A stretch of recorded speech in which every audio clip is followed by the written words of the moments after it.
Pemirsa upacara pemungkah pendidikan Kapertama Tamtama Infantri TNI Angkatan Darat gelombang ketiga tahun anggaran kalih tali selai resmi kemargiang menggenar ring lapangan hitam Chandra di muka secata Rindam 9 Udayana Singaraja. Pendidikan dasar keprajuritan inucap kemiletin penyuan siswa.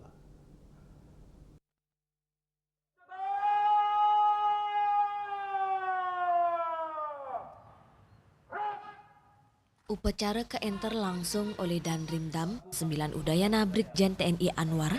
Selanturnya nih, Komandan Upacara inggih punika Komandan Sacata Rindam 9 Udayana, Letkol Infantri Yoyo Widianto, Kuentenan Siu 300 sieda sekali diri siswa, ngemilatin pendidikan dasar keprajuritan, Satuan Upacara Rau saking personel Sat Sikmil Agenda 9 Udayana, Staf Lembaga Pendidikan 8 Kompi Siswa Secata Rindam 9 Udayana, miwasi kipleton pasukan PDL bersenjata, para siswa pacang lintangin dikmata utawi pendidikan dasar militer selami kali bulan.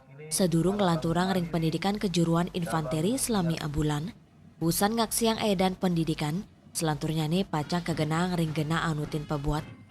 Upacara pemungka inucap dados pemargi paletan ke pertama, majang para calon prajurit Tamtama Infanteri untuk membentuk karakter, kedisiplinan, saha, profesionalisme untuk ngukuang TNI Angkatan Darat. Yasar Yuli, Bali TV.